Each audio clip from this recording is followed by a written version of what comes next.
नमस्कार। कृष्णाय वासुदेवाय हरये परमात्मने प्रणतक्लेशनाशाय गोविंदाय नमो नमः।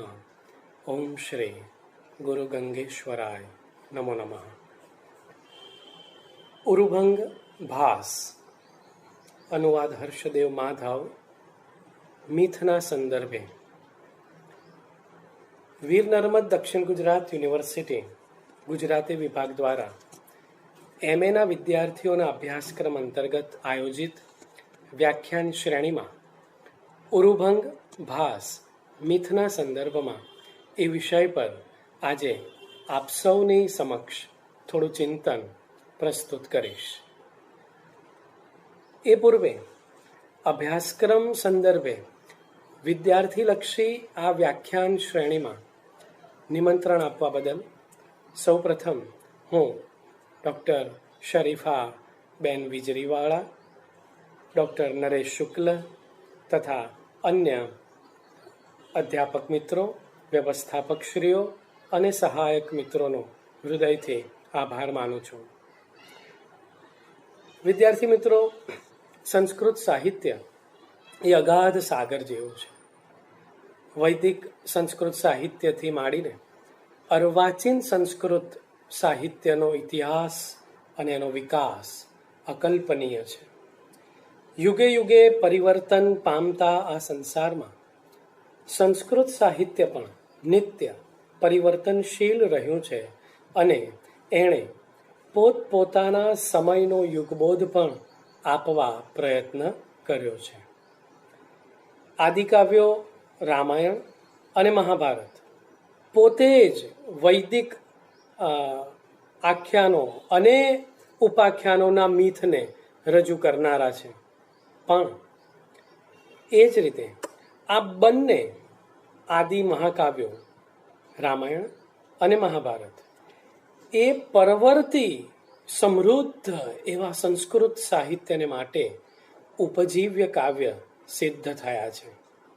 આ બંને આદિ મહાકાવ્યો ભાસ, કાલિદાસ, અશ્વઘોષ, ભવભૂતિ, માઘ, ભારવી, શ્રીહર્ષ, શુદ્રક, બાણ જેવા ઉત્તમ ગજાના મહાકવિઓ અને નાટ્યકારોને માટે ઉપજીવ્ય સાબિત થયા છે।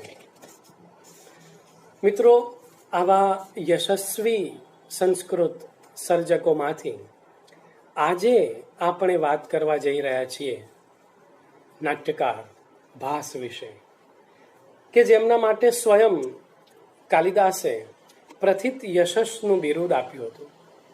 એવું કહેવાય છે કે ભાસ ધાવક એટલે કે ધોબી હતા, પણ રાજા હર્ષના એ દરબારી કવિ હતા એવી પણ એક દંતકથા મળે છે। એક બીજી દંતકથા છે કે ભાસ અને વ્યાસમાંથી વધુ હોશિયાર કોણ એ નક્કી કરવા નિર્ણય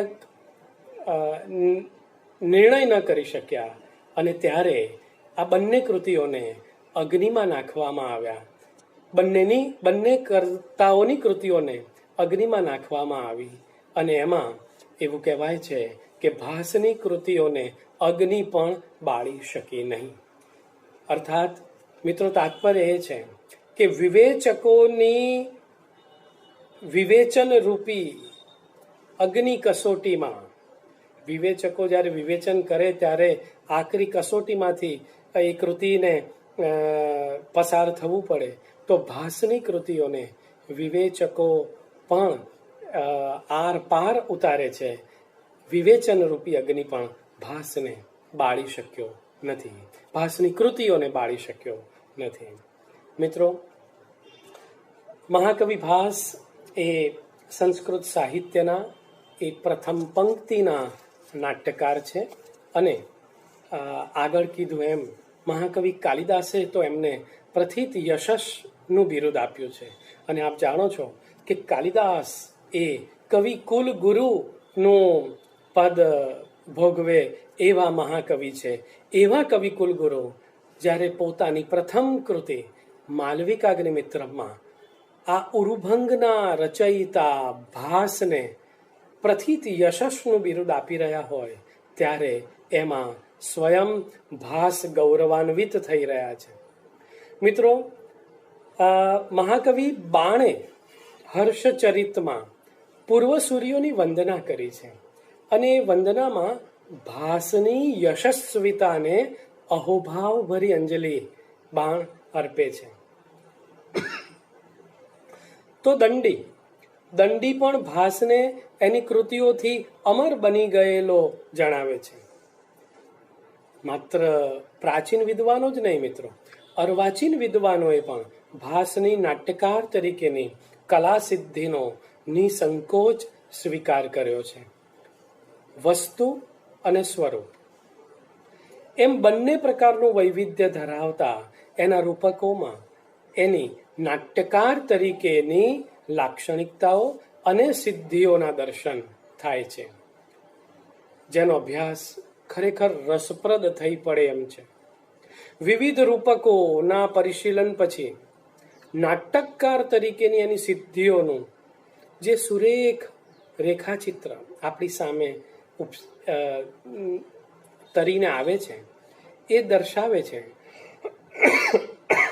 માફ કરજો કે મહાકવિ ભાસે એક આદ્ય અને આદર્શ નાટકકાર તરીકે પરવર્તી નાટકકારો માટે પ્રેરણા મૂર્તિ બનીને સંસ્કૃત સાહિત્યમાં કેટલું મોટું પ્રદાન કર્યું છે. ભાસની નાટકકાર તરીકેની ઉત્કૃષ્ટતા કાલિદાસ અને શૂદ્રકનો પણ આદર્શ બની એ કોઈ નાની સૂની વાત નથી. એ ભાસની અપૂર્વ સિદ્ધિ છે. મિત્રો, ઉરુભંગના જે કર્તા છે ભાસ, એ ઈસવીસન પૂર્વે 4મી સદીમાં થઈ ગયા. ડૉક્ટર ગૌતમ પટેલ સાહેબ જેવા વિદ્વાનો તો એમ કહે છે, એમણે કેટલાક પ્રમાણો આપીને એમ કીધું કે ના, 4મી સદી ભલે અમુક વિદ્વાનો કહેતા હોય, પણ ચાણક્યે પણ એનો ઉલ્લેખ કર્યો છે અને ચાણક્યનો સમય નિશ્ચિત છે, ઈસવીસન પૂર્વે 3જી સદી. તો ભાસ એટલા પ્રાચીન નાટ્યકાર છે. અને નવાઈની વાત એ છે કે આ ઈસવીસન પૂર્વે 3જી કે 4થી સદીમાં થયેલા ભાસ કેટલીય સદીઓ સુધી મિત્રો ઘોર અરણ્યમાંના શિવલિંગની જેમ અપૂજ્ય જ રહ્યા. અતીતના અંધકારમાં અટવાયેલા આ અપૂર્વ વ્યક્તિત્વ ને ઈસવીસન 1900માં પ્રકાશિત થવાનું સૌભાગ્ય પ્રાપ્ત થયું. મિત્રો, મહદઅંશે ભાસે 13 નાટકો લખ્યા. આ 13 નાટકોમાં મહાભારત પર આધારિત 6 નાટકો છે: મધ્યમ વ્યાયોગ, દૂતવાક્ય, દૂત ઘટોત્કચ, પંચરાત્ર, કર્ણભાર અને આજે આપણે જેની ચર્ચા કરવા જઈ રહ્યા છીએ તે ઉરુભંગ. આ ઉપરાંત ભાસે રામાયણ પર આધારિત પ્રતિમા અને અભિષેક એવા 2 રૂપકો લખ્યા છે. હરિવંશ પુરાણ પર આધારિત બાલચરિત નાટક લખ્યું છે. ઉદયન કથા પર આધારિત સ્વપ્નવાસવ દત્તમ અને પ્રતિજ્ઞા યૌગંધરાયણ નામના નાટકો લખ્યા છે. અને અવિમારક અને ચારુ દત્તમ જેવા મૌલિક નાટકો પણ ભાસે રચ્યા છે. તો એમ કુલ 13 નાટકો જે અતીતના અંધકારમાં ગરકાવ થઈ ગયેલા એને સૌ પ્રથમ એનું દર્શન કરાવનાર જો કોઈ હોય તો એ દક્ષિણ ભારતના પુરાતત્વવેદ, સંસ્કૃતના પ્રકાંડ વિદ્વાન એવા પંડિત ટી ગણપતિ શાસ્ત્રી. એમને એનું શ્રેય જાય છે અને એમણે આ અતીતના અંધકારમાં ગરકાવ થઈ ગયેલા મહાન વ્યક્તિત્વને બહાર કાઢવાનું, પ્રકાશિત કરવાનું કાર્ય ટી ગણપતિ શાસ્ત્રીએ કર્યું. ભાસનો આવો નાનકડો એક સંક્ષિપ્તમાં પરિચય લીધા પછી હવે આપણે સીધા જ ઉરુભંગ નાટક, આ ઉરુભંગ એકાંકી અને મિથના સંદર્ભમાં એની કેટલીક ચર્ચાઓ કરીએ. મિત્રો, ઉરુભંગનો આધાર અને એની મૂળ સામગ્રી વિશે જે આ ઉરુભંગ જે મિથને આધારે રચાયું છે એ મૂળ કથા શું છે એ આપણે સૌ પ્રથમ જોઈ લઈએ. તો મિત્રો, મહાભારતના શલ્ય પર્વમાં એક ઉપપર્વ છે અને એનું નામ છે ગદા પર્વ. એ ઉપપર્વમાં ગદા પર્વ નામના ઉપપર્વ, ગદા યુદ્ધ નામના ઉપપર્વમાં આ ઘટના નિર્માણ લે છે કે જેને આધારે ભાસે ઉરુભંગ નાટક સર્જ્યું. મિત્રો, મહાભારતનું યુદ્ધ પૂરું થયું ત્યારે દુર્યોધન નાસીને સરોવરમાં સંતાઈ ગયો, સરોવરમાં ભરાયો અને એ જલસ્તંભન વિદ્યાના બળે ત્યાં જ સંતાઈ ગયો. આ મૂળ મહાભારતનું કથાવસ્તુ જેને આધારે ઉરુભંગ સર્જાયું છે એ હું તમને સંક્ષેપમાં પહેલા જણાવી દઉં. પાંડવો એને શોધી કાઢ્યો. બહાર નીકળી દુર્યોધને દ્વંદ્વ યુદ્ધની માંગણી કરી અને કુરુક્ષેત્રની સમંત પંચક નામની જે ભૂમિ છે એ સ્થળે આ યુદ્ધ ખેલવાનું નક્કી થયું. સૌની હાજરીમાં દ્વંદ્વ શરૂ થયું. આમ આની અંદર દુર્યોધન ભીમને હંફાવી શકે એમ છે એમ જોઈને પોતાના પક્ષના વિજય વિશે અર્જુનને શંકા થઈ અને આથી પોતાની, હવે ધ્યાન રાખજો, અર્જુન મહાભારતમાં સાથળ, થાબડી અને ભીમને સંકેત કરે છે અને ભીમ દુર્યોધનની બંને સાથળ ઉપર યુદ્ધના નીતિ નિયમો કોરે મૂકીને પોતાની ગદા ઝીંકે છે. આ ઘટનાથી યુધિષ્ઠિર ભીમને મૂળ મહાભારતમાં આ અધર્મ કૃત્ય માટે ઠપકો આપે છે. બલરામ જે દુર્યોધનના ગુરુ છે એ પણ ગુસ્સે થઈને ભીમ તરફ પોતાના હળને ઉગામી હુમલો કરવા તત્પર બને છે. પણ કેશવ, કૃષ્ણ એમાં વચ્ચે પડે છે, એમને અટકાવે છે અને બલરામ રિસાઈને દ્વારકા ચાલ્યા જાય છે. કૃષ્ણ અને દુર્યોધન વચ્ચે શબ્દોની આપ-લે થાય છે. જબરજસ્ત સંવાદ ત્યાં ચાલે છે અને દુર્યોધનને સંતોષ છે કે તે સ્વર્ગે જશે અને પાંડવો એકલવાયા બની પીડાશે. કૃષ્ણ ત્યારબાદ હસ્તિનાપુર જાય છે અને ધૃતરાષ્ટ્ર તથા ગાંધારીને આશ્વાસન આપે છે. દુર્યોધન મરવાની અવસ્થાએ છે. અશ્વત્થામા આવી અને પાંડવોનો નાશ કરવાની પ્રતિજ્ઞા કરે છે. દુર્યોધન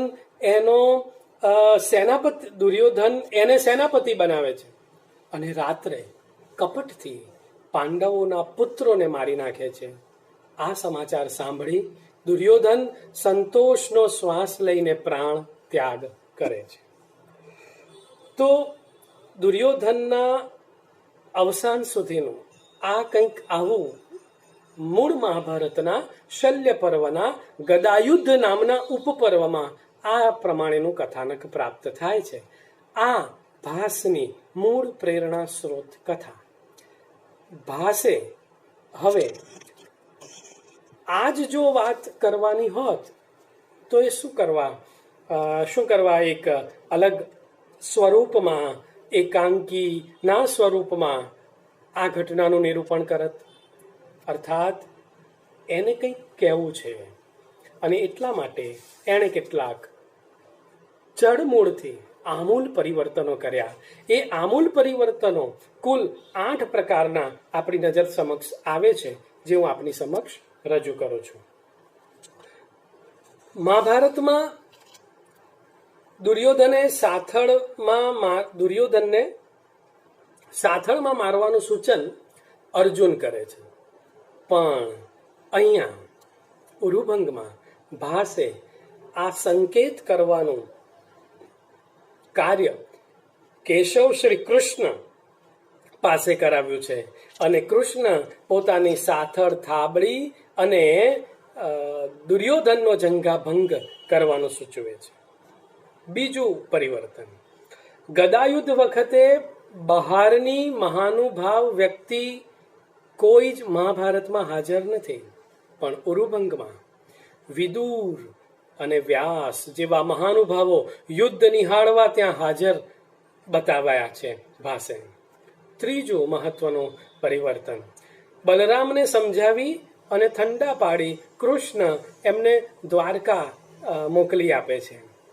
પણ અહીંયા ભાસ બલરામને દ્વારકા નથી મોકલતા, પણ ત્યાં જ આ ઉરુભંગના દુર્યોધનના થતા ઉરુભંગના સાક્ષી તરીકે અને દુર્યોધનના અવસાનના સાક્ષી તરીકે બલરામને ત્યાં હાજર રાખે છે.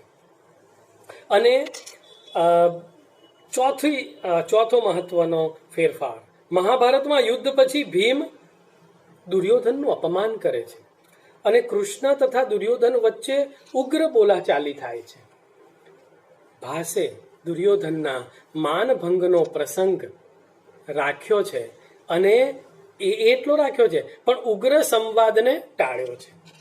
ઉગ્ર સંવાદ અહીંયા એને બતાવવા દીધો નથી, એને ટાળી દીધો છે.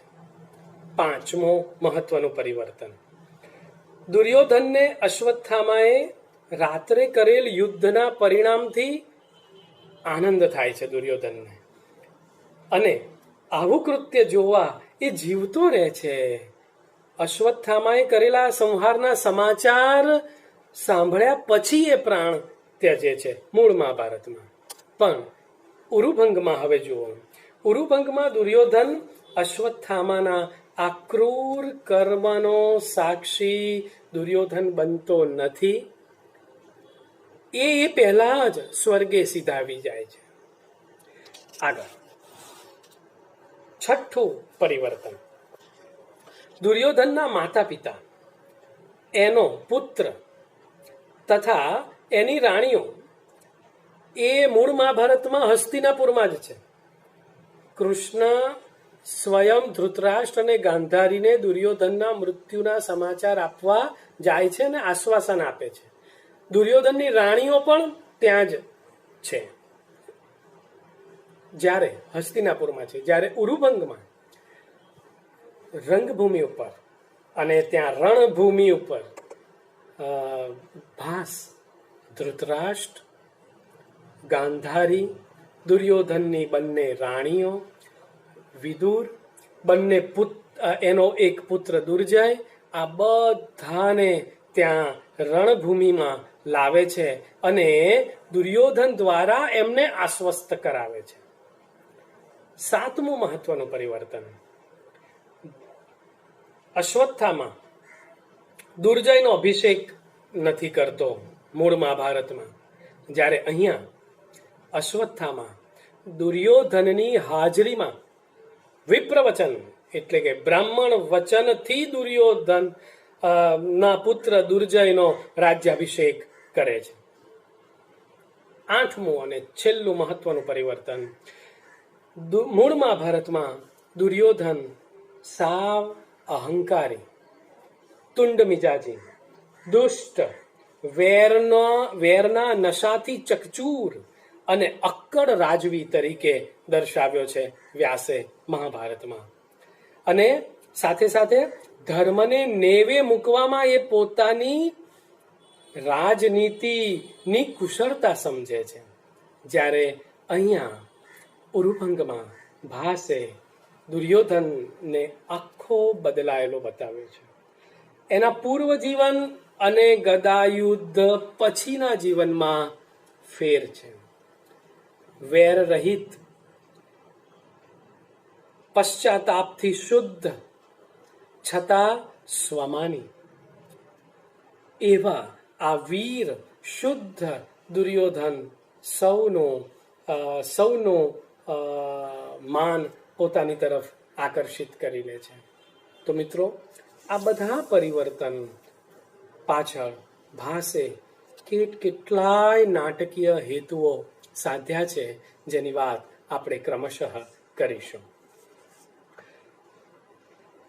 મિત્રો, આ ઉરુભંગ ના મૂળ અને ભાષે તેમાં એ મૂળ મીથ અને ભાષે તેમાં કરેલા પરિવર્તનો આપણે ક્રમશઃ 8 જેટલા જોયા. અને હવે આ ઉરુભંગ જે છે, એકાંકી, સંસ્કૃત એકાંકી, એ અનેક રીતે વિશિષ્ટ બનવા પામ્યો છે સંસ્કૃત સાહિત્યના એકાંકી વિશ્વમાં. એ કેવી રીતે છે એ હું તમારી સમક્ષ એની હવે કેટલીક વાત રજૂ કરીશ કે આ ઉરુભંગ કઈ કઈ રીતે વિશેષતા પામ્યું છે. તો મિત્રો, સંસ્કૃત સાહિત્યમાં આમ જોવા જઈએ તો એકાંકીઓ ઘણા ઓછા છે અને જે કંઈ છે એ બધા ભાસને અનુસરતા છે. પહેલું નાટ્યશાસ્ત્રમાં સંસ્કૃત ગ્રંથો જે છે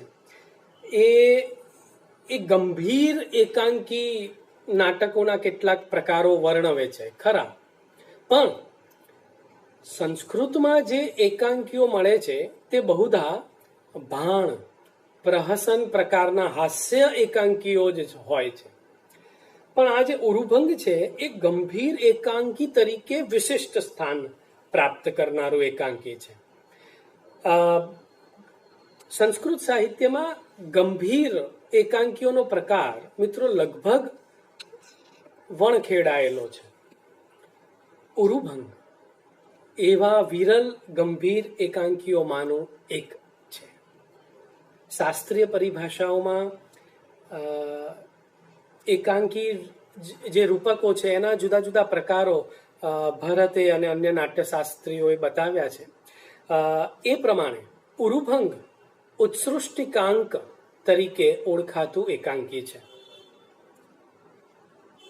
ઉત્સૃષ્ટિકાંક એકાંકી કોને કહેવાય? તો જેમાં અંતે નાયકનું નિધન થતું હોય. તો એ રીતે આ એકાંકી અત્યંત વિશિષ્ટ છે. બીજું, દુર્યોધન જેવા નાયકના મૃત્યુને કારણે આ નાટક દુખાંત બને છે.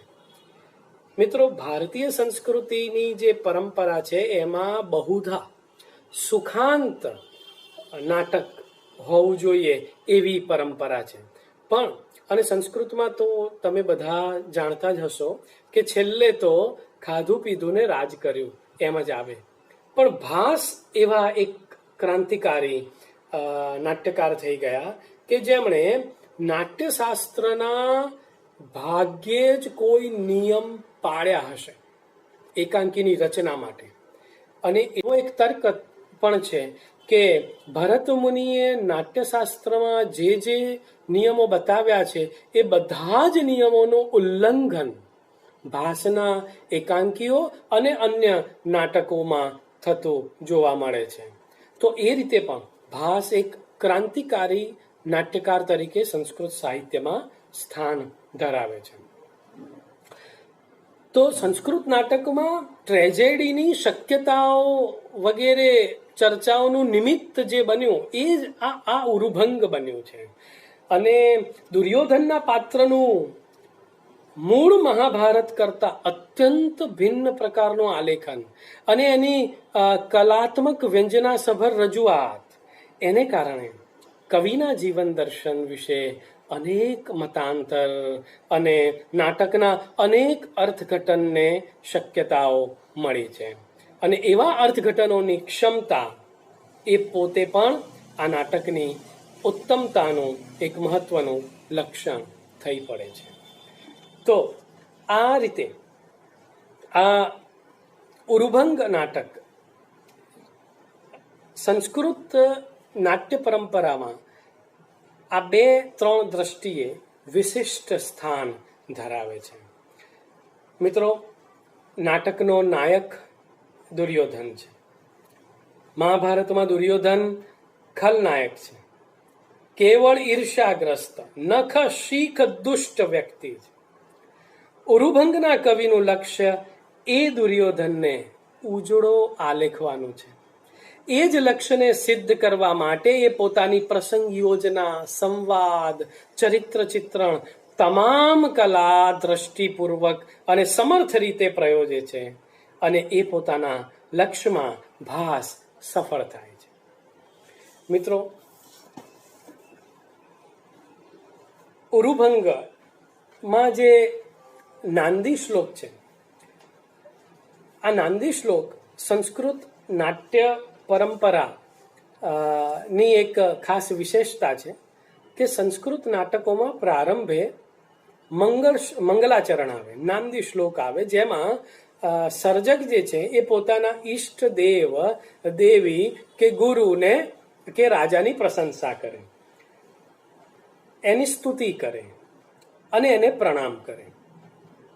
ભાસના 13 નાટકોમાં એક વિશેષતા જે મળે છે તે એ છે કે એણે ભાસના આરાધ્ય વિષ્ણુ છે અને એણે 13 નાટકોમાં વિષ્ણુના જુદા જુદા અવતારોની સ્તુતિ કરી છે. અને મિત્રો, ઉરુભંગમાં તો નાંદી શ્લોકથી જ મિથનો પ્રારંભ શરૂ થાય છે. જુઓ, નાંદી શ્લોકે અહીં કેવળ એણે દેવસ્તુતિના આચાર પૂરતી જ ખપમાં લીધી નથી, પણ સમગ્ર નાટ્ય વસ્તુ, આખા નાટકનું કથાવસ્તુ જે છે એ એણે આ નાંદી શ્લોક દ્વારા સૂચવી દીધી છે, એને ઉદ્ઘાટિત કરી દે છે. કુરુક્ષેત્રના યુદ્ધમાં નોન પ્લેઇંગ કેપ્ટન જેવી ભૂમિકા દેખીતી રીતે ભજવતા પણ સમગ્ર યુદ્ધના ગૂઢ સૂત્રધાર તો કેશવ શ્રી કૃષ્ણ જ છે. ભાસ કુશળતાથી નાંદીમાં કૃષ્ણ સ્તુતિ કરી આ નાટકના કથાનકની પીઠિકા બાંધી આપે છે અને આ ત્રેવડ ભાસને લાઘવ અને ધ્વનિ એવા સાહિત્યના 2 આયુધોના કુશળ પ્રયોજક તરીકે સાબિત કરે છે. નાંદી કંઈક આ પ્રમાણે છે. મિત્રો, આપ સૌ ગુજરાતી વિષયના અભ્યાસુ છો અને એટલા માટે એક મહત્વની વિગત તમને આપવી મને ઉચિત જણાશે કે હર્ષદેવ માધવે તો આનો અનુવાદ કર્યો જ છે, પણ રામનારાયણ વિશ્વનાથ પાઠક એમણે 1963માં ઉરુભંગનો અનુવાદ કરેલો છે અને આ નાંદીનો એમણે જે સમશ્લોકી અનુવાદ કર્યો છે અદ્ભુત છે, આપની સમક્ષ રજૂ કરું છું. ભીષ્મ દ્રોણ તટો જયદ્રથ જલો ગાંધાર રાજાધરો કર્ણ દ્રોણી કૃપો તરંગ મગરો ને ભેણ દુર્યોધન રીતિ જ્યાં ધનુષો રીપુ નદી તર્યો જે નાવથી અર્જુન રેતી જ્યાં ધનુષો રીપુ નદી તર્યો જે નાવથી અર્જુન તે હો જો તમ નાવ શત્રુ જનની પારે જવા કેશવ. તો રાવી પાઠકે આ ઉરુભંગનો મંગલાચરણ જે ભાસે રચ્યું છે એનો આવો સમશ્લોકી સુંદર અનુવાદ કર્યો છે. એમાં કંઈક આ પ્રમાણે વાત છે કે ભીષ્મ અને દ્રોણ રૂપી 2 તટવાળી, જયદ્રથ રૂપી જળવાળી, શક્તિ રૂપી ધરાવાળી, કર્ણ અશ્વત્થામા રૂપી માછલાવાળી, દુર્યોધન રૂપી પ્રવાહવાળી અને શર અસી રૂપી રેતવાળી શત્રુ રૂપી નદીને અર્જુન જે નૌકા વડે તર્યો એ ભગવાન કેશવ શત્રુઓને પરાસ્ત કરવા માટે અમારી નૌકા બનો. મિત્રો, ભાસ ઉરુભંગમાં નાંદી શ્લોકથી મિથનો પ્રારંભ કરી દે છે. આ સંદર્ભે ચીનુ મોદી લખે છે તેમ મહાન સર્જકો પ્રાચીન ખજાનામાંથી શાહી લૂંટ ચલાવતા જ હોય છે અને એટલે ભગવદ્ ગીતાના ધ્યાન શ્લોકોમાં ભીષ્મ દ્રોણ તટા જે શ્લોક છે એનું સીધું જ અવલંબન લઈને ભાસે આ નાંદી શ્લોક રચી કાઢ્યો છે અને એ ગીતાના ધ્યાન શ્લોકનું અહીં સ્મરણ થાય અને ભાસને જો આ સ્મરણ થાય તો ભાસને રખે ઉણા તમે લેખતા, કારણ કે ગુજરાતીમાં પણ પ્રેમાનંદે ઘણા આખ્યાન કાર્યની પંક્તિઓ નહીં આખા કડવા પોતાના આખ્યાનમાં ખપે લગાડ્યા છે. મિત્રો, આપણી પરંપરાઓ અને પ્રાચીન ગ્રંથોમાં પડેલું હીર લઈને કેટલાક મહાન સર્જકો એની કલ્પનાના રંગે કાવ્યને એવું રંગે છે કે વાસ્તવિકતાની ભૂમિકામાં એ પ્રાચીન તત્વોનો સુયોગ સધાય છે અને સર્જન પામે છે એક મહાન કૃતિ. આવી કૃતિઓમાં પ્રાયઃ પુરાકલ્પનનો મિથનો વિનિયોગ થયેલો અવશ્ય જોવા મળે છે. પૌરાણિક કે પ્રાચીન દંતકથાઓ, આખ્યાયિકાઓ, દ્રષ્ટાંત કથાઓની સહાયતાથી વર્તમાન જીવનના કોઈને કોઈ અનુભવને અતિશય અસરકારક રીતે અભિવ્યક્ત કરવાની રીતિ એટલે મિથ, પુરાકલ્પન. મિથમાં સર્જક પોતાના સંવેદનની સાદૃશ્યતા માટે બાહ્ય જગતમાં નહીં પરંતુ પૌરાણિક સાહિત્ય તરફ દ્રષ્ટિપાત કરે છે અને ઇતિહાસમાં પોતાની નજર ફેરવે છે. એમાંથી પોતાની વાતને વ્યક્ત કરી શકે એવી ઘટનાને શોધે છે અને તેનો વિનિયોગ કરે છે. આમ પૂર્વ પરિચિત એવી પૌરાણિક સામગ્રીને નવા આધુનિક અર્થમાં નવીન સંવેદનને વ્યક્ત કરવા જ્યારે પ્રયોજે ત્યારે મિથનો વિનિયોગ થયો ગણાય. ભાસ આવો વિનિયોગ કરવામાં નિપુણતા ધરાવે છે અને મિત્રો, ઈસવીસન પૂર્વે 3જી સદીમાં ભાસ આ મિથનો પ્રયોજક તરીકે આપણને પ્રાપ્ત થાય છે.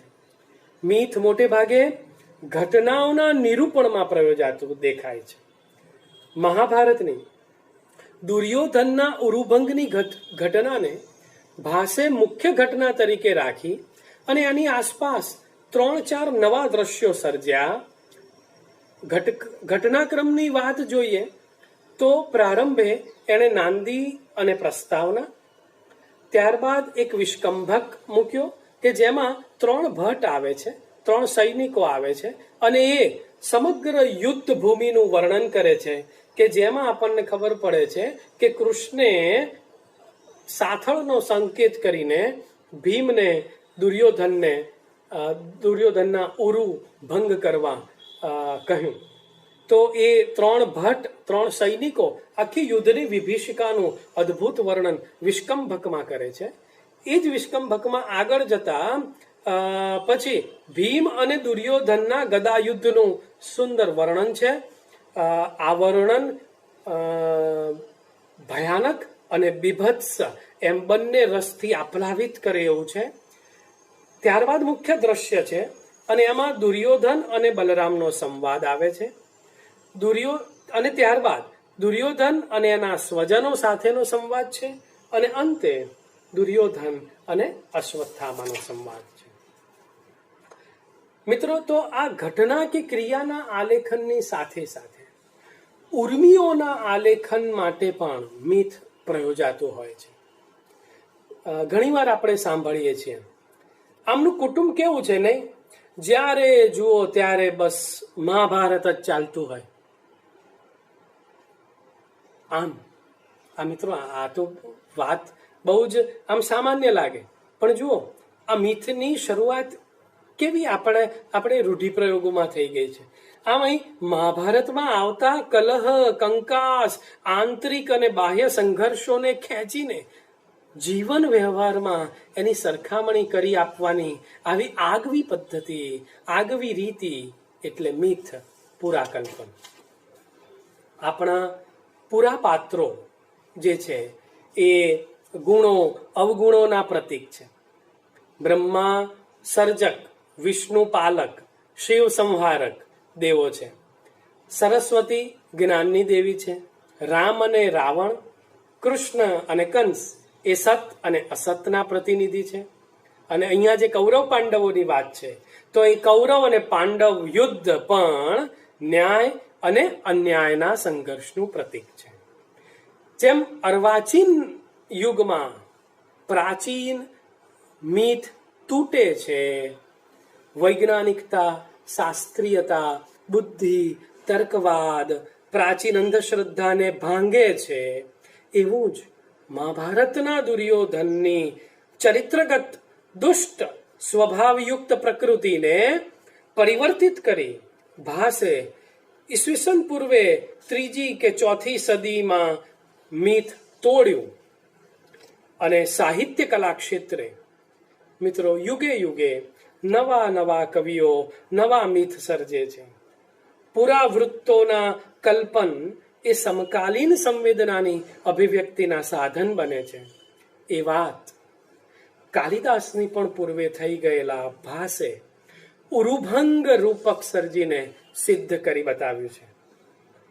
મહાભારતમાં મહર્ષિ વ્યાસનો જે દુર્યોધન છે તે ઉરુભંગમાં ભાસનો સુયોધન બની જાય છે. મિત્રો, નાટકનું કથાવસ્તુ ખ્યાત હોય એવો નિયમ છે. એ નિયમ પ્રમાણે ભાસે અહીં મહાભારતમાંથી ઉરુભંગનું કથાનક પસંદ કર્યું. સારું, ખ્યાત કથાનક હોય ત્યારે નાટ્યકાર ભાવકને એક કથાગત જિજ્ઞાસાથી રસપ્લાવિત કરી શકતો નથી. એક મર્યાદા આવી જાય છે, કારણ કે બધાને એ કથા ખબર હોય. ભાવક એ કથાનકના આરંભ, મધ્ય અને અંતથી પરિચિત હોય. આથી મીથ પર આધારિત કૃતિનું સર્જન કરનાર સર્જકે ખ્યાત કથાનકને પોતાના પોઈન્ટ ઓફ વ્યૂથી નિહાળવાનું રહે છે અને સર્જકનું પોતાનું એનું મૌલિક દર્શન જ એક ખ્યાત પ્રસિદ્ધ કથાનકને કે મીથને એ રસપ્રદ બનાવી શકે છે. એટલે જ એવી માન્યતા છે કે પુરાવૃત્તોમાં, મીથમાં કોઈ જીવન દર્શન હોય છે જ. એ પૌરાણિક જીવન દર્શનને બદલે મીથ નવો અર્થ કે નવું દર્શન આપે છે. મિથ ઓફ સિસિફસ અપરાધ બદલ આકરી સજાના પ્રાચીન દર્શનને બદલે સજારૂપ જીવનમાં કૃતજ્ઞતાના વિજયનું સ્મિત ઉરુભંગમાં ભાસે દુર્યોધનના પાત્રને અર્પ્યું છે અને એ રીતે એણે નવું દર્શન પીરસ્યું છે. ભાસે અહીં બહુ પરિચિત દુર્યોધનની કેટલીક સારકો પર ધ્યાન કેન્દ્રિત કર્યું છે અને ગાંધારી મરણાસન્ન દુર્યોધનને સુયોધન તરીકે સંબોધે છે. ત્યારે ભાવકો, પ્રેક્ષકો, શ્રોતાઓ ગાંધારી બનેલી નટીને અને છેવટે તો નાટ્યકારને પડકારતા નથી. એ અંગે ઉહાપો ન થાય એ રીતે ખૂબ કુશળતાપૂર્વક દુર્યોધનને સુયોધન તરીકે અહીં ભાસે સ્થાપિત કર્યો છે. અને આ ભાસે આ મિથનું પરિવર્તનનું કાર્ય ખૂબ નિપુણતાથી અને સાહિત્યિક શક્તિથી નિપજતી સહાનુભૂતિ દ્વારા સિદ્ધ કરી બતાવ્યું છે. દુર્યોધન ગદાયુદ્ધમાં ભીમ દ્વારા પરાસ્ત થયા પછી ગુરુ બળદેવ, પુત્ર દુર્જય અને ગુરુપુત્ર અશ્વત્થામા પાસે જે રીતે વર્તે છે અને સંવાદ કરે છે, એમાં ભાસે એનું અપૂર્વ વ્યક્તિત્વ પ્રગટ કર્યું છે. બળદેવ રણભૂમિમાં ફસડાઈ પડેલા દુર્યોધનના મુખે પુત્ર દુર્જયને કહેલા શબ્દો સાંભળે છે. એ શબ્દો શું છે, સંવાદ શું છે? વિદ્યાર્થી મિત્રો જુઓ. જેમ દુર્જયને કહે છે, જો દીકરા, મારી જેમ જ પાંડવોની સેવા કરજે. યુદ્ધમાં ફસડાઈ પડેલા દુર્યોધનને શોધતો દુર્જય એના પરિવારજનો સાથે આવે છે. અને હવે જુઓ, તકલીફ એવી છે, ધૃતરાષ્ટ્ર અંધ છે, એ જોઈ શકતો નથી. ગાંધારી આંખે પાટા બાંધ્યા છે, એ નિહાળી શકતી નથી. બીજી બે રાણીઓ છે, અને સાથે આ દુર્યોધનનો પુત્ર છે. બસ એ લોકો બધા ચારે બાજુ દુર્યોધનને શોધતા ત્યાં આવે છે. અને એની સાથે પછી દુર્જયનો જે સંવાદ છે, એમાં દુર્યોધન દુર્જયને કેટલીક શીખ આપતા કહે છે કે બેટા, મારી જેમ જ પાંડવોની સેવા કરજે અને માતા કુંતીનો આદેશ પાડજે, માતા કુંતીનું કહ્યું માનજે. અભિમન્યુની માતા અને દ્રૌપદી એ બંનેને માતાની જેમ આદર આપજે. જો દીકરા, પ્રશંસા યોગ્ય ઐશ્વર્ય અને સ્વાભિમાનથી ધબકતા હૃદયવાળા મારા પિતા દુર્યોધન સમોવડિયા સાથેના રણમાં સામી છાતીએ લડતા હણાયા છે, એમ વિચારજે. અને એવું વિચારી ને તું શોક ત્યજી દેજે. અને મારા મૃત્યુ પછી યુધિષ્ઠિરના રેશમી વસ્ત્રથી ઢંકાયેલા લાંબા જમણા હાથને અડીને પાંડવોની સાથે ઉભા રહીને તારે મારા નામને અંતે પાણી મૂકી શ્રદ્ધાંજલિ આપવાની છે. આ સંવાદ સાંભળતા એક બાજુએ ઉભા રહેલા બલરામ બોલી ઉઠે છે, અહો વૈરમ પશ્ચાતાપ સંવૃત્ત. અરે વેર પશ્ચાતાપમાં ફેરવાઈ ગયું. મિત્રો, આ વાક્ય ઘણું સૂચક છે. તમે આ વાક્ય મહાભારતમાં ન કલ્પી શકો. ભાષે મીઠ પરિવર્તન કરી જીવનની અંતિમ પળોમાં દુર્યોધનને કંઈક દર્શન લાદતો બતાવ્યો છે. એ પોતાના ભોગવેલા જીવનનું સરવૈયું કાઢે છે અને એને લાગે છે કે વેરથી વેર શમતું નથી. વેર ને વિગ્રહ કથા નિરર્થક છે. પોતે જીવનકાળ દરમિયાન પાંડવોને છેતરવા માટે જે પ્રયત્નો કરેલા એ યાદ કરતા પણ એને સાચા દિલનો પસ્તાવો થાય છે.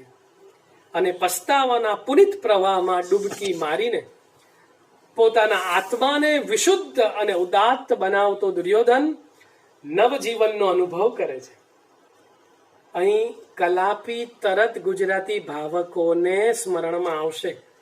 હા પસ્તાવો વિપુલ ઝરણું સ્વર્ગથી ઉતર્યું છે, પાપી એમાં ડૂબકી દઈને પુણ્યશાળી બને છે. મિત્રો, વેરને સંતોષવા માટેનો વિગ્રહ છેવટે એને નિરર્થક લાગ્યો છે. બલરામ અને અશ્વત્થામાની યુદ્ધને ચાલુ રાખી આગળ વધારવાની ઘોષણાઓનો દુર્યોધન સતત નિરંતર વિરોધ કરતો રહે છે. અને એ પણ સ્વસ્થતાપૂર્વક એ નિષેધ કરે છે. અને પોતાનો યુદ્ધ નહીં, નો વોર નો નિર્ણય એ દ્રઢતાથી અને વિવેકથી આગળ ધરે છે. દુર્યોધનના આવા બદલાયેલા વલણને લીધે ખુદ બલરામને પણ કબૂલ કરવું પડે છે કે અહો વેર પશ્ચાતાપમાં ફેરવાઈ ગયો. અશ્વત્થામા પણ દુર્યોધનના આવા બદલાયેલા સ્વરની ટીકા કરે છે અને કહે છે કે મિત્ર, જંઘાભંગની સાથે શું તારું ગૌરવ ભંગ પણ થઈ ગયું કે શું? સમમુરુ દ્વયેનાદ્ય દર્પોપી ભવતો હૃતઃ. પોતાની આ ચિત્ત શુદ્ધિની અવસ્થામાં દુર્યોધન ભીમને પોતાના મૃત્યુ માટે જવાબદાર ગણતો નથી. એના વિકસેલા આત્મદર્શનને અનુરૂપ એ માને છે કે મારા ઉરોનો ભંગ દુર્યોધને નહીં, પણ ગરુડ વાહન શ્રી કૃષ્ણે એ ભીમની ગદામાં પ્રવેશી નિષ્કપટ યુદ્ધ ઈચ્છતો એવો મારો અંત આ ભીમની ગદામાં પ્રવેશીને પેલા ગરુડ વાહન શ્રી કૃષ્ણે કર્યો છે. ઉરુભંગમાં તો દુર્યોધન અશ્વત્થામાને વેર મૂકી દેવા સમજાવતા કહે છે કે અશ્વત્થામા છે ને એ છેક સુધી મિત્ર ધર્મ પાડે છે અને કહે છે કે હું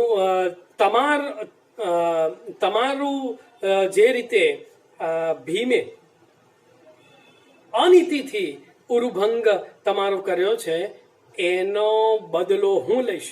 તારે દુર્યોધન એને ના પાડતા કહે છે કે ઉભો રહે અશ્વત્થામા.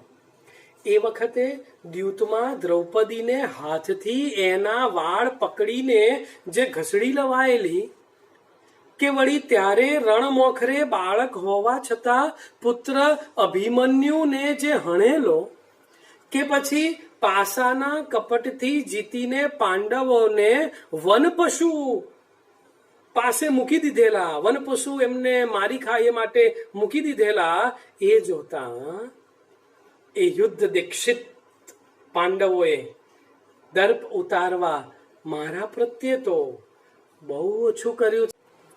આવું પરિવર્તિત મિથ મનુષ્યને આઘાત આપીને તટસ્થ આત્મમૂલ્યાંકન અને જીવનક્રમની અનિવાર્ય પણ ન્યાયી કર્મ યોજનાનું દર્શન કરાવી શકે છે. પણ એ દર્શન દ્રઢ બને અને મનુષ્યની વર્ષો જૂની સ્વકેન્દ્ર વિચારસરણીને એના આખા જીવનને બદલી શકે એ માટે સમય અને અનુકૂળ સંજોગો પણ મળવા જોઈએ. ઉરુભંગના દુર્યોધનને મૃત્યુ પૂર્વેની થોડીક પળોમાં ઉચ્ચ નૈતિક મૂલ્યોનું દર્શન થાય છે. એને સમજાય છે કે રાઇટનેસ ઇઝ ઓલ. ભાસે અપરાધ બદલ આકરી સજાના પ્રાચીન દર્શનને બદલે સજારૂપ જીવનની અંતિમ પળોમાં કૃતજ્ઞતાના વિજયનું સ્મિત દુર્યોધનના મુખે પ્રગટાવ્યું. જીવનની છેલ્લી પળોમાં એનો આત્મા ઉચ્ચ શિખરે બિરાજે છે. દુર્જયને આપેલી એની સલાહમાં એના દાર્શનિક મનના વિદ્યાર્થી મિત્રો તમને દર્શન થશે. પોતાને અંજલિ આપવા પાંડવો જીવિત રહે એવી એની આંતરિક ઈચ્છા છે જ. આથી વડીલ પાંડવો પ્રત્યે પ્રેમ દર્શાવી એમની સેવા કરવાનું એ પુત્ર દુર્જયને જણાવે છે. યુધિષ્ઠિરના હાથને તારો હાથ અડકાડી મારું નામ લઈ મને અંજલિ આપજે એવી સલાહ સાંભળીને તો બલરામ પણ આપણે આગળ જોયું એમ આશ્ચર્ય વ્યક્ત કરે છે. અને ભાસે ઉરુભંગ રૂપકમાં દુર્યોધનને મહાભારતથી તદ્દન વિપરીત એવો સાધુતા ભર્યો ત્યાગ દર્શાવતો નિરૂપ્યો છે. દુર્યોધનમાંથી સુયોધનમાં પરિવર્તિત થઈ ગયેલા શિષ્યને મૂલવવાની શક્તિ ના ગુરુ બલરામમાં છે, ના ગુરુપુત્ર અશ્વત્થામામાં. એ બંનેને તો માત્ર ભાસે આશ્ચર્ય જ વ્યક્ત કરતા દર્શાવ્યા છે. મિત્રો, ભાસે આવા મીથ પરિવર્તનનું સાહસ છેક ઈસવીસન પૂર્વેની 3જી કે 4થી સદીમાં કરેલું એ ન ભૂલવું જોઈએ. પણ અશ્વત્થામા દુર્યોધનના શબ્દોને ઉવેખીને, હવે જુઓ સહેજ ટ્વિસ્ટ અહીંયા આવે છે. અશ્વત્થામા દુર્યોધનના આ શબ્દોને ઉવેખીને ત્યાં જ દુર્જયનો રાજ્યાભિષેક કરતા કહે છે કે પિતાના પરાક્રમ રૂપી વારસા વાળા અને પોતાના ભુજબળે મેળવેલા રાજ્ય પર અભિષેક વિના પણ બ્રાહ્મણના વચનથી, વિપ્ર વચનથી તું રાજા થા, એમ દુર્જયનો રાજ્યાભિષેક અશ્વત્થામા કરે છે. હવે જો આ શબ્દો સાંભળીને દુર્યોધન પાછો હતો એવો ને એવા મનવાળો ક્ષણભર માટે બની જાય છે અને કહે છે, હાશ, મારા મનને ગમતું થયું. મનુષ્યનું જટિલ અને સંકુલ ચિત્ત એ ભાસને અપરિચિત નથી. મિત્રો, એક વાત ધ્યાનમાં રાખજો, ભાસ એ સંસ્કૃત સાહિત્યના ઉત્તમ માનસ શાસ્ત્રીય નાટ્યકાર તરીકેની સિદ્ધિ ધરાવે છે. એ સારામાં સારા માનસ શાસ્ત્રી તરીકે શોભાવે છે. મનુષ્યના મનના ભાવોનું સૂક્ષ્મ મૂલ્યાંકન ભાસ ખૂબ સારી પેઠે કરી જાણે છે. અને એટલે જે નાટ્યકાર ખલનાયક તરીકે ખ્યાત હોય એવા ચરિત્રને એ મિથને પરિવર્તિત કરી નાયક તરીકે સ્થાપિત કરી કૃતિ સર્જવા જાય છે, ત્યારે મનુષ્યના મનની આવી સંકુલતાને પણ એ પ્રગટ કરવા બંધાયેલા છે. કહેલી કથા નવી પણ અનુભૂત સત્ય એટલે મિથ, એવી બ્રોનિસ્લાવની માન્યતા દુર્યોધનની ઉક્તિમાં સાર્થક થતી જણાય છે. એક બીજું ઉદાહરણ જોઈએ. દુર્જયે હંમેશા દુર્યોધનને સિંહાસન પર બેઠેલો જ જોયો છે.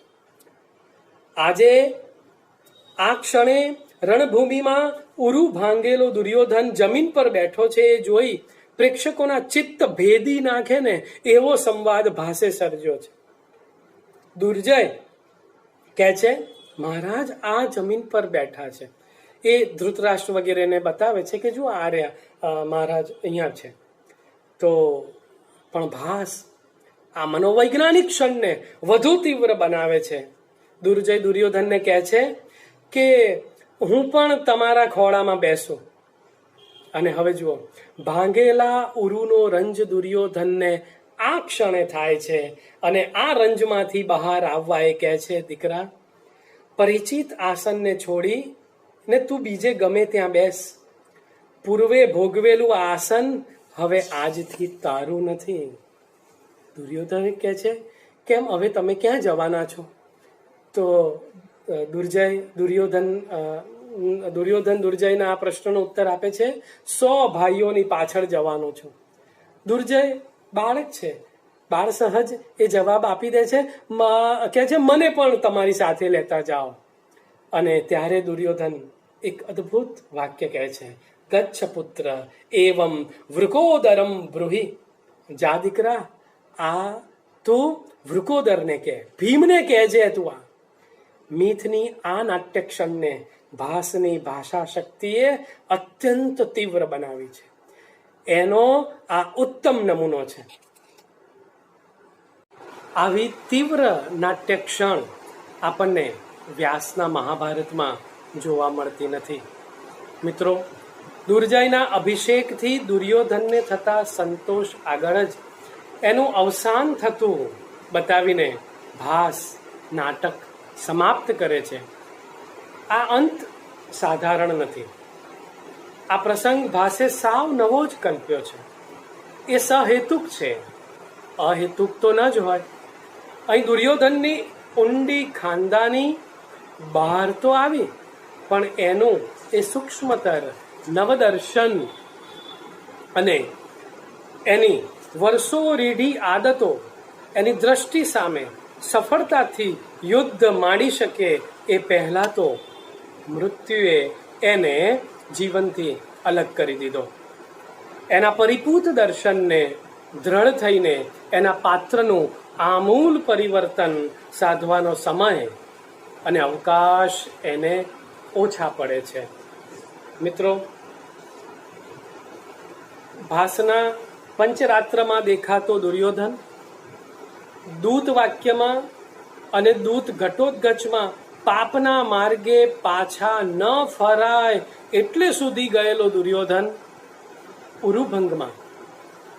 ઉરુભંગ પામેલો દુર્યોધન, ગદાયુદ્ધના નિયમ ભંગથી હારેલો એટલે હારેલો નહીં એવો દુર્યોધન. એ બધા દુર્યોધનોને સમજીએ તો દેખાઈ આવે છે અતિમાની, વીર અને ઉદાર. મહાન કૃત્યો કરે એવો, એ કૃત્યો સારા હોય અને પાપી પણ હોય એવો દુર્યોધન જીવ્યો ત્યાં સુધી લડ્યો, કોઈને નમતું ન આપ્યું. જીવનની લીલા પૂરી થઈ, બધું સમજાઈ ગયું. પછી પાછળ શું કરવા વેર ઝેર મૂકવા? એવી ભવ્યતા અનુભવી શકે એવો દુર્યોધન ઇબ્સનના પીર જીન્ટ નામના નાટકમાં શૈતાન બટન ઘડનારનો વેશ લઈ પીર જીન્ટને કહે છે કે એને નકામા તરીકે ગાળી નાખવો પડશે, કારણ કે એણે કશું કર્યું નથી, કાંઈ મહાન સત્કાર્ય પણ કર્યું નથી, અરે કાંઈ મહાન અપકાર્ય પણ કર્યું નથી. તું આ પણ નથી અને એ પણ નથી, ફક્ત ઠીક ઠીક. દુર્યોધન, રછો પરીખ સાહેબ લખે છે, દુર્યોધન આમ સૌની સાથે અથવા કોઈની સાથે પણ ગાળી નખાય એવી વ્યક્તિ નથી. આ નાટકના કવિએ આ રીતે દુર્યોધનને પોતાની વિશિષ્ટ સમજણથી નિરૂપ્યો છે. એની પાછળ ભારતીય જીવન ચિંતનનું ઐહિક અને આમોસ્મિક સંદર્ભનું દર્શન છે, જે ઉપનિષદોમાં છે, જે કથા રૂપે મહાભારતમાં છે. કવિને સંસારના રહસ્યોનું ભાન છે અને તેથી એના પુણ્ય પાપની, ધર્મ અધર્મની મર્યાદાઓ પણ એના ચિત્તમાં છે. પણ સૌથી મહત્વનું એ છે કે એ દર્શન કવિ પ્રતિભાને થયેલું દર્શન છે, નાટ્ય પ્રતિબિંબમાં રજૂ કરી શકાય એવું એનું સર્જન છે. અને એવા આ ભાસના મીથ પરિવર્તિત પામેલા ઉરુભંગ નાટકની વાત આજે તમારી સમક્ષ કરવા મળી. એને હું જરા જુદી રીતે મૂકવા માંગુ છું. મિત્રો, અત્યારે શ્રાદ્ધ પક્ષ ચાલી રહ્યો છે અને આપણે મનુષ્ય તરીકે જન્મ લઈએ છીએ ત્યારે આપણી ઉપર ત્રિવિધ ઋણ હોય છે. એક દેવ ઋણ, બીજું ઋષિ ઋણ અને ત્રીજું પિતૃ ઋણ.